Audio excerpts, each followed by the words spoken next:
Welcome to our council recap, where we talk about what the town will not. Hi, my name is Adrian Terry, and I'm here bringing you the first edition of the CORE podcast. CORE stands for Citizens for an Open and Responsible Edgewood, and I'd like to welcome today my guest, Jerry Powers. Jerry, would you introduce yourself? I'm Jerry Powers. I live in Edgewood. I've lived in this area for the last 20 years or so, and I got interested in CORE through some of its members, and they were telling me some of the things that were going on with town government that at first, quite honestly, it was hard. I was a little skeptical, but the more I got involved, the more I saw that there are things happening that I don't agree with and that don't agree with my values around transparency and openness, self-government. So that's why I'm here. Well, for those who don't know, CORE is a citizens organization that stands for transparency in local government, openness, public participation, and representative democracy. It has been our goal and our mission to ensure that the town of Edgewood listens to its citizens and takes responsible actions.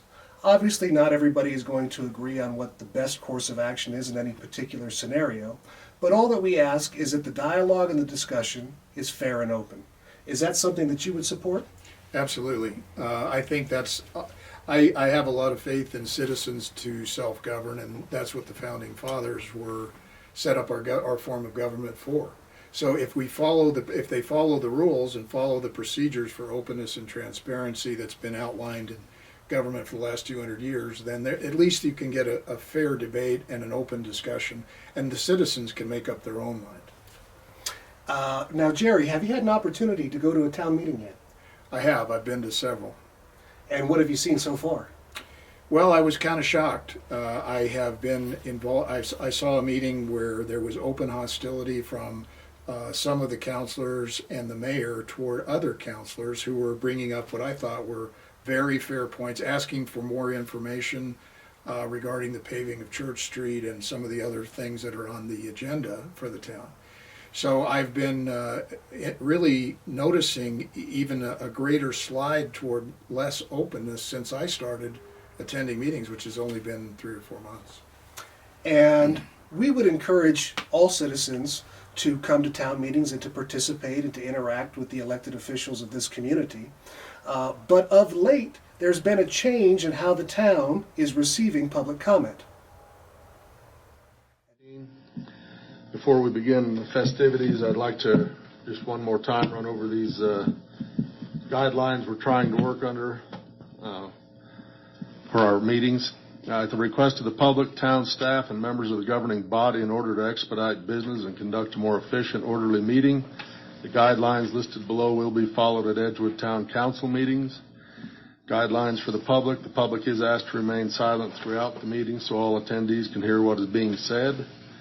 The public will be heard from only at public comment, which is limited to 2 minutes per individual.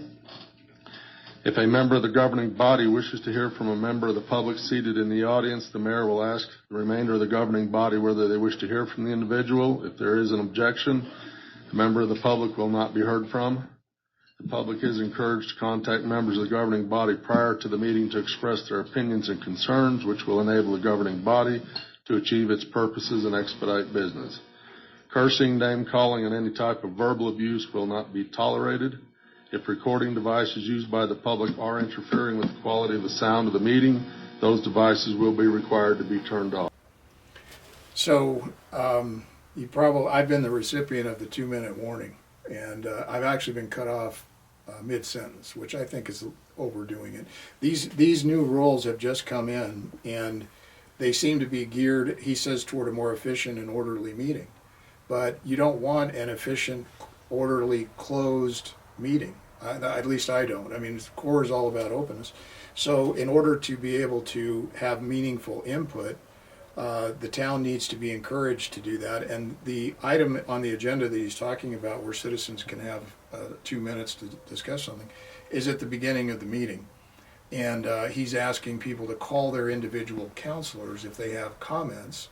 So that shuts down any kind of openness in the debate. It would be better to have that out in the open where people could all hear, and the other counselors could even hear what the debate and the discussion about that particular item is. instead of simply private conversations between two individuals. Exactly, and that puts the burden on the people, which everybody has, they've got their lives, they're trying to raise their children, work, provide for their families.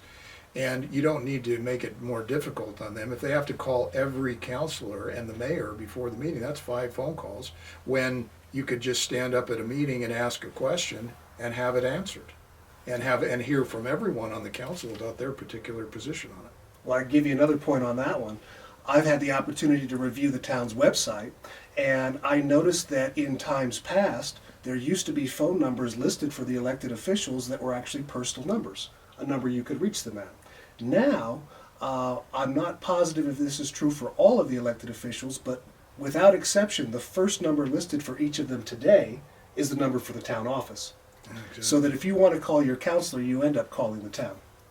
Yeah, that's a good point. The other thing is I had attended over the years, even though I didn't live here, I attended some of the meetings just out of curiosity about some of the things I had heard were going on. And there was a much greater sense of openness in those days. Although we have the independent article that shows that the mayor, when he was running for office, really ran on that platform. He was talking about he wanted a new type of government that actually listened to the people and made decisions that were in their welfare and good for them. I kind of see the opposite going on here, is it's trending toward less openness and less input received and considered by the town government. Well, who controls the agenda for these town meetings? As I understand it now, we're going to have a clip here in a minute from the meeting where they're discussing that. Councilor Jaramillo has tried to go back to the old form of operating, where any councilor could put an item on the agenda for debate, discussion, and maybe even action at the next meeting, which makes a lot of sense because each one of these councilors has a constituency in town that elected them. They have their own areas of expertise that are different from each other. So it would be great if you could put it on there, because even if the other members ended up voting it down, the public could hear the debate, why this counselor thinks it's a good idea, why the others don't, decide for themselves, and then let the town government know where they are. And that way they persuade government in the direction that they want to go. And that's not happening today as far as we know. No, as a matter of fact, quite the opposite. It's a confusing situation in a way, because as I understand it now, the way they've promulgated this is that it takes 3 counselors to agree on an item to even get it on the agenda. Well, as you know, being an attorney, the Open Meetings Act, which was designed to keep the governments open in New Mexico, says that you can't have what's called a rolling quorum, and that's any time counselors are prohibited from talking to each other than one to another.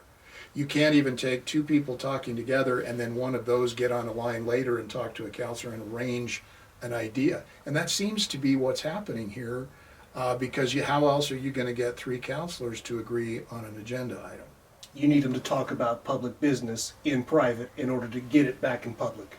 Yes, which is a kind of an odd thing, right? You really would be better off being able to just pop one on the agenda, any counselor that thinks it's important enough, and then everybody have an open discussion about why they think it's a good idea or not. Well, what happened at this last meeting when Councilor Jaramillo asked for certain items to be placed on the town agenda? Well, that was an interesting experience, so we have a clip, I think. So we can hear from the clerk treasurer on that maybe next time. And then I have asked for EPCOR to be on the agenda for discussion, just so the governing body has a chance to discuss. And I think that Councilor Abraham has as well. So I just wanted to hear from the 3 of you if that's something that you would like on an upcoming agenda. EPCOR's not ready to discuss. Mr. Mayor, Yes, ma'am. are we ever going to, may I ask when we might look forward to discussing the PER that was completed? When EPCOR itself gets discussed.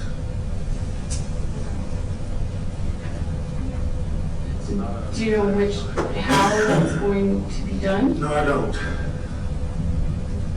Why not? It's not an exact science. It's something we're working on. When we have something, we'll let you know. Okay. We get a lot of questions on it, so it would be nice if we could answer people as well. Okay. I'll entertain that motion to Sign. adjourn. I'll make a motion to adjourn. Mayor, I still have items that have been pending to bring up to see if we want them on a future agenda. Counselor, I'm looking at your list here, that's about it. Well, you haven't let me finish yet. So, Motion's been made and seconded to adjourn. All in favor, say aye. Aye. All opposed? nay. Ayes have it, we're adjourned at Councilor Jaramillo really laboring to try to get this resolved, and you can see that she received some, almost a really kind of a hostile reception to the idea. And when she asked the other counselor, she's trying to do this in an open session instead of having this rolling quorum, which is prohibited by law. So she brought it up appropriately, said, I want to settle this issue around whether one counselor is going to be able to put it on the agenda or not. So she's bringing that forward to put on the agenda. And as you can see, the other,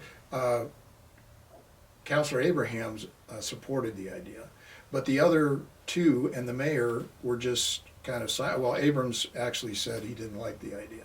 And when Counselor Hawley was asked, you could hear crickets.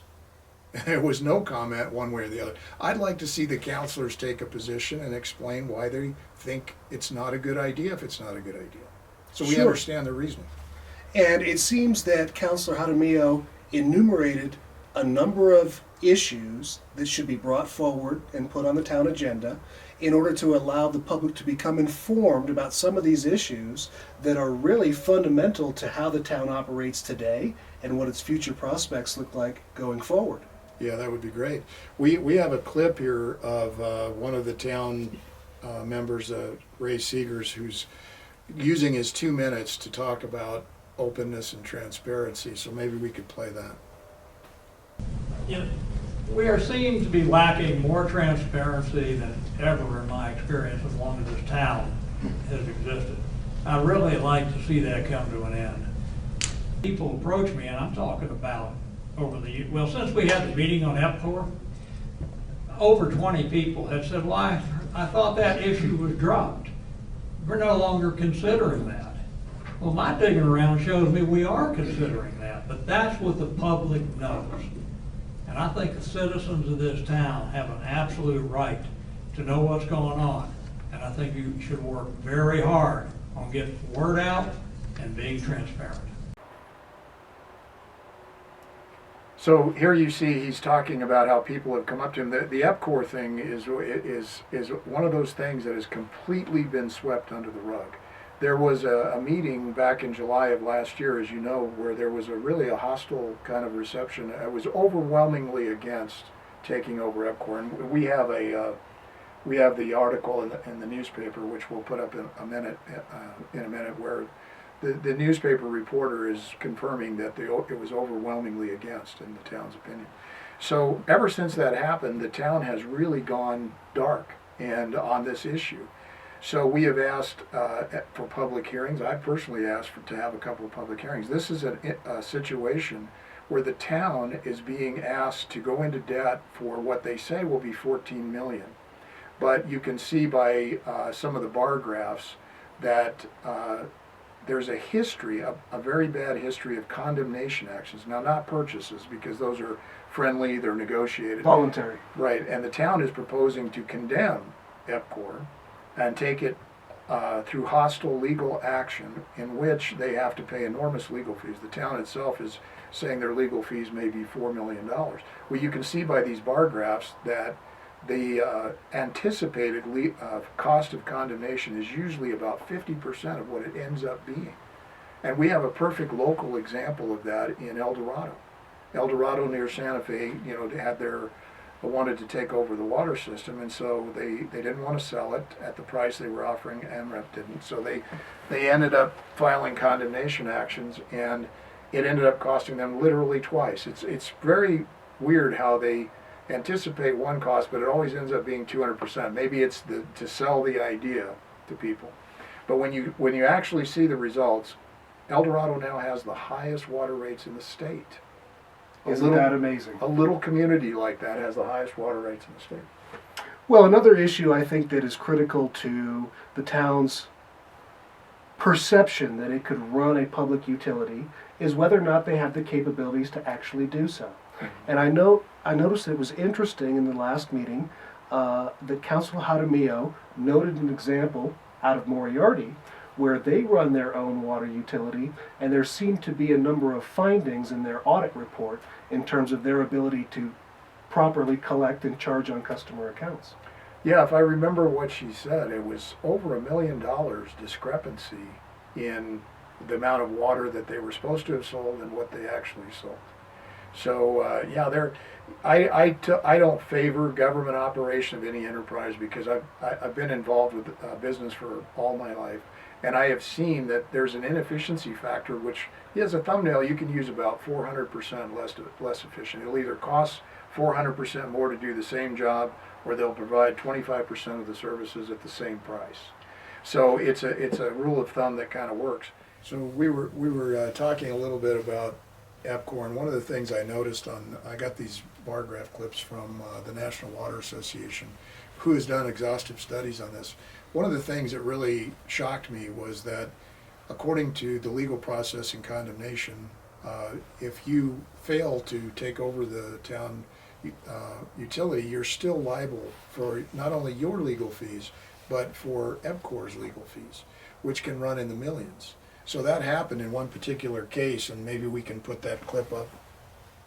And there's the bar graph showing exactly how much they had to pay in legal fees, and they got absolutely nothing for it. The town got nothing, went into debt, just like what I think is a major risk here.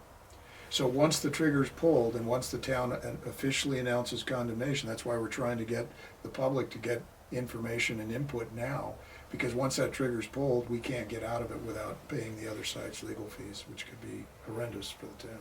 And I think one of the things that's most troubling is that nobody's been given adequate notice of the status of this matter. It was in early 2018 when the town sent a letter to EPCOR telling them that they intended to purchase or acquire the system, even through condemnation if necessary. And then there was a public meeting in late June or early July of 2018 where the town suggested that the matter wasn't ripe and there wasn't going to be anything going on. Yeah. And then after a series of additional months in February of this year, 2019, we learned that the town had paid $35,000, $37,000 to get a preliminary engineering report to discuss the viability of taking over the EPCOR water system. And nobody knew about it. Yeah, this is an extremely closed process, and I just think it needs to be aired out, and we need to discuss it. And we've got a clip here too, talking about openness. Councilor Jaramillo is asking questions about, she's not happy with the minutes, and I have to say, given the way the minutes were, you know this from previous meetings, that they were fairly adequate. I mean, they adequately described what had happened in a meeting. They seem to be getting shorter and more abbreviated, and now the town is actually under the mayor's new rules proposing that public speakers like you and I or any of the residents that want to talk, their names are going to be eliminated. So they're effectively anonymizing anything that happened and wiping out any particular speaker that had particular concerns or comments. Your name will not appear in the minutes. Erased from the record. Exactly. Okay, so let's play that clip. I was going to make the suggestion that we pull the minutes for further work. The minutes at this time do violate our 2019-02 operating resolution, our own rules governing our meetings, so I recommend bringing this back onto a future agenda. The minutes right now are very skimpy and not really what we discussed at training. So there's several things that I disagree with. Nothing to do with staff, not your fault at all. Just I think that right now it does not give the public the full amount of the content of the meeting. I don't agree with them being verbatim, but somewhere in the middle would be, I think, a good balance. We don't need them verbatim, every single word, because of course we have the audio. But right now they are in violation of our operating resolution and the fact that they do not list the members of the public who spoke. So it clearly seems from the clip that the town has a resolution that requires them to identify people who make public comment, and presumably including the substance of the comment. Yeah, and we can actually put that up on the screen. Here's where it says that you actually have to have minutes that adequately describe what's happening and also who's speaking. And it would appear, based on the response from the mayor, that he doesn't intend to address this issue at minimum until the next time this resolution comes up for vote in January of 2020. Right, and if we don't make our voices heard, if the public doesn't, and the residents of Edgewood don't make their voices heard, I'm sure they're going to eliminate that from the requirement on their own style, how they operate public meetings. So I want to see it go the other way. And along those lines, CORE is going to be having its own public meeting, November 14th, so please put that on your calendar. The reason, of course, is because with all the lack of openness, we're picking up the slack.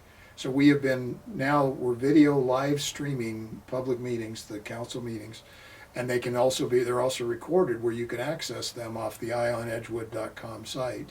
So if you go to eyeonedgewood.com, if you can't dial in and see the live stream and you can't attend the meeting, you can actually catch up on what's been happening.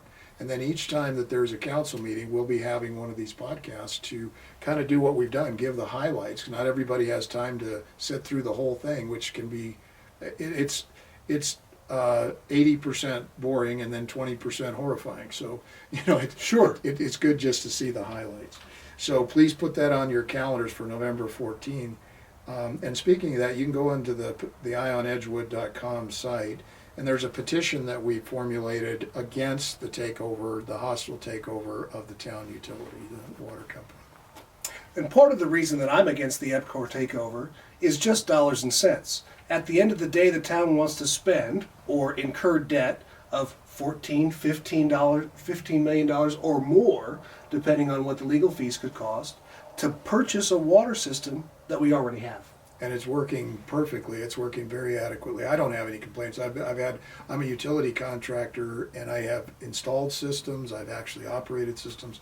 I see what they're doing here. They're not even sending dividends back to whoever owns the system, and I think it's owned out of Edmonton, but they are reinvesting all of their profits into infrastructure, which is a great thing. Well, as John Q. taxpayer and resident of Edgewood, what do I get that's different from today, where EPCOR operates the system, versus tomorrow, where the town operates the system? It's the same water, isn't it? Exactly. And, I in the budget, I've looked at their budget that they came up with, and they've actually proposed a pay cut of about 33% for the people that are operating the system, and you kind of get what you pay for there. So I don't think it's going to get better. Sure. And if I'm not mistaken, it was just 2 meeting cycles ago that Councilor Jaramillo was giving an example to the elected officials about the water system in Portales. Oh, that's right. And apparently when she was visiting on some sort of business, the town had run out of water. And apparently that's a common situation that forces people to have to even bathe with water bottles in order to meet their daily needs. And part of the problem is just poor management by the town. Yeah, and business. I mean, I've been in business my whole life, and I think everybody knows that competition and private sector tends to operate more lean and mean and more efficient because they have to have a certain profit margin, or they have to perform to the bottom line. So that makes them really focus on getting results and customer service as well.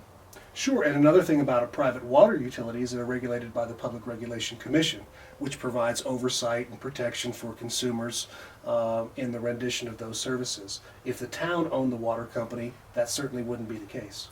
Yeah, and I just want to mention too, I have been building homes in Santa Fe in condominiums up there for quite a while, and I was there during the period where they bought the town water. Now, buying the town water system is different than condemnation because it's a lot less expensive. It's a negotiated situation. But even so, because the town took it over, they were not going to raise rates. We're not going to, create problems, or it's going to run better than it was under the private sector. But the rates have gone up 400% since that happened. So I just think if it's not broke, don't fix it. And we've got a good functioning water company that's doing its job. Agreed. So, given the gravity of this type of decision by the town's governing body, don't you think it's important that they notify the citizens? Don't you think it's important that they get some public support for this idea, if that's what they intend to do? Don't you think it's important that they consider all of the ramifications? Absolutely, and they did have one public meeting because of the outrage that the letter went out to EPCOR from the town saying they were going to purchase or condemn without anybody's knowledge, as you pointed out. So because there was such outrage, they did have a meeting last year, and it was overwhelmingly against the idea. So, and the town is still spending money, and they're doing closed session meetings to discuss it and keep it away from the public eye. That doesn't tell me that they want to let the town people kind of make the decisions and govern which way we're going, because if it was overwhelmingly against, and now it's all being done under the rug, that doesn't bode well for public input. Now, I've heard, and this, depends on who you talk to, but I've heard that part of the issue that would cause the town to even consider acquiring EPCOR is because we have hard water. What's the town going to do to address the water quality here? Well, they can't do anything from what their own engineering report says. They considered that in the engineering report, and the costs they deem to be prohibitive. Now, EPCOR has talked about if the town wants to do wants softer water, instead of buying your own water softener, which is what I have currently at my house, they could soften the water before it gets to your house. But that would cost more money, and their own estimates were about $20 a month more, or something like that, on your water bill. Now, with the town doing it, if they said it was prohibitive in their engineering report, so I don't think they're going to be able to do anything about it, although they have advertised that a little bit in what they were thinking about and why they were thinking about doing it. Staying on subject, but shifting gears a little bit, the town is in the water business to a degree today. They operate a sewer plant. Are you familiar with the sewer plant here in Edgewood? I've become familiar with it from some of the problems that have been associated with it. And it seems like one of the problems with the sewer plant is its ability to process hard water. Yeah, that was one of the things they talked about, and why they were having problems with it. And there were notice of violations sent out we found out by the New Mexico Environment Department, some of which I understand still have not been remedied. So there again, the town's ability to have the technical expertise and the ability to efficiently run a utility is kind of exemplified with all the problematic stuff that's been going on with the sewer. Be fair to say that whatever's going on with the sewer system doesn't give us confidence about the town's ability to run an even larger and more important utility. Exactly. Hopefully we get some answers as we go forward.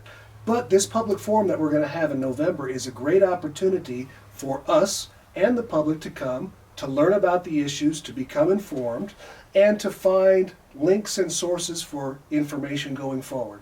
One of which being the CORE website, eyeonedgewood.com, the CORE YouTube page, Eye on Edgewood, and on those, on the Eye on Edgewood page, you can find videos that we have made about some of these subjects already, explaining some of the details and background, as well as some of the source documents and information that we use to produce that information and to bring it out to you.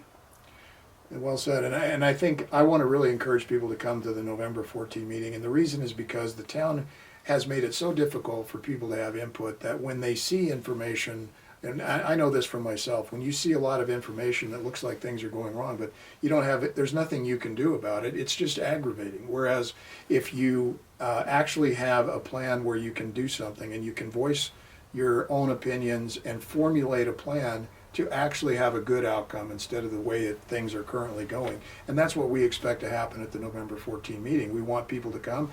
There will be a moderator, there will be items that we want to focus on, but it'll be open, which is not what we're getting from the town. So people can stand up, give their own opinion, ask questions.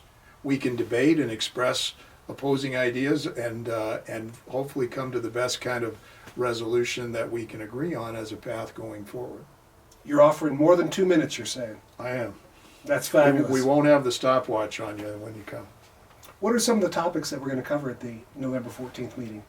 Well, some of the ones we've covered today, openness in government and more responsive government, how to get input or how to get the town to take what we're saying seriously. Because if you have a meeting a year ago on EPCOR and it's overwhelmingly against and the town keeps spending money and marching forward in closed sessions, that's not the kind of, that's not being responsive to people. So we want a more responsive government. We're going to talk about that. We're going to talk in detail about EPCOR because we've presented some things here today, but with this short venue, we don't really have the time to go into it in depth. And there'll be a lot of questions, I'm sure, from the public. So we're going to talk about that at length. We may also take up the issues of the sewer system and some of the things that have gone on there. And fiscal responsibility. Taxes have been raised in the town. They put a property tax on. They're now talking about an excise tax on our franchise tax, which is on all of your utilities. So that could add significant cost to because it gets passed on to the consumer. So fiscal responsibility will be another one. And for those who don't know, one of the critical problems with the expansion of the sewer system is that the town has changed the focus of the system to provide for expansion of commercial customers and now directed the sewer expansion toward existing residential properties, which is going to force people to connect to the system as a mandatory requirement, to collapse and decommission their existing septic tanks at whatever expense is required, and then to connect to the system and start paying the town a monthly fee that you never had before. Now, this might make sense in an area of new development if we had new subdivisions coming in. Certainly makes sense along the Route 66 and 344 corridors. But to bring this to residential neighborhoods could have tremendous consequences on the citizens of this community. Yeah, because the extension of these lines, there's no way you can pay for them from ratepayers because of the low density we're on 1 acre, 3/4 of an acre, 2 acres. So you really can't pay for the extension of the lines based on the ratepayers, which is the way you normally want to focus a sewer in a direction where there's, like along 66, where there's high density commercial. They can pay higher rates because they're commercial. So it makes a lot more economic sense to do it that way. Jerry, I want to thank you for joining me on this podcast today in this first installment of a new thing that we're going to be doing here for CORE. And it's our intention to bring a podcast after every council meeting in order to highlight some of the issues that were discussed by the town, in order to inform the public about some of the important issues that they should be aware of. And certainly we want to make sure that as we go forward in this endeavor, that this becomes an outlet for the common citizen to come, to learn information, to have an opportunity to express their views and ideas, and to be heard.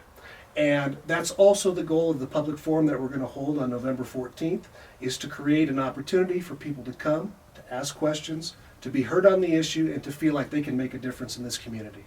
So thank you again for joining me. It's been a pleasure. Thanks, Adrian. We'll be back. Hope to see you soon. Thank you very much.